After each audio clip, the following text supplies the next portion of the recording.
இன்று இலங்கை நாட்டினுடைய குடியரசுத் தலைவர் தேர்தலுக்கான வாக்கெடுப்பு நடந்து கொண்டிருக்கின்றது. நாங்கள் மாவட்டபுரத்திலே இன்றைக்கு இருக்கின்ற வாக்களிப்பு நிலையத்தில் நான் வாக்களித்திருக்கின்றேன்.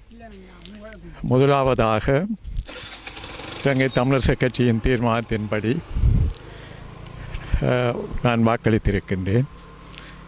ரெண்டாவதாக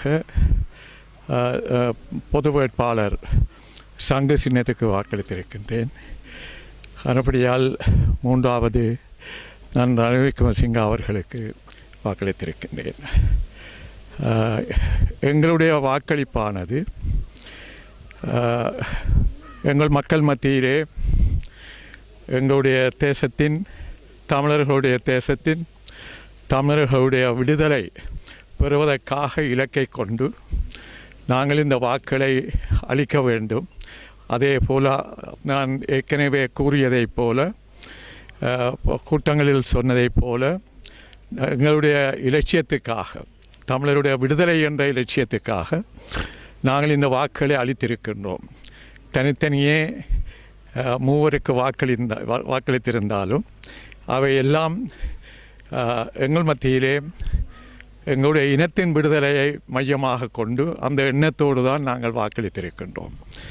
அதைவிட இங்கே வாக்களித்த எங்களுடைய மக்கள், தமிழ் மக்கள், அவர்கள் தாங்கள் விரும்பியவாறு எங்கள் இனத்தின் விடுதலையை மையமாக கொண்டு வாக்களித்திருந்தாலும் எதிர்காலத்திலே அவர்களும் எல்லோரும் நாங்கள் இந்த இனத்தின் விடுதலைக்கான வாக்களிப்பில் ஈடுபட்டவர்கள், இந்த ஜனாதிபதி தேர்தல் வாக்களிப்பிலே வாக்களித்தவர்கள் அவ்வாறு செயல்படாமல் இருந்தாலும் எங்களுடைய இனத்தின் விடுதலைக்காக தமிழ் தேசிய இனத்தினுடைய சார்பில் இருக்கின்ற கட்சிகள், அவர்கள் சார்பிலே இந்த வாக்களித்தவர்கள் நாங்கள் எல்லோரும் இந்த தேர்தல் முடிந்ததற்கு பின்னர் எங்கள் தேசத்தின் இன விடுதலைக்காக ஒன்றுபட்டு ஒரே கட்டமைப்பில் தமிழ் தேசத்தினுடைய விடுதலைக்காக உழைப்பதற்கு ஒன்றுபட்டிருக்க வேண்டும் என்பதை நான் இந்த சந்தர்ப்பத்திலேயும் கூறிக்கொண்டு விடைபெற்றுக் கொள்கின்றேன். நன்றி.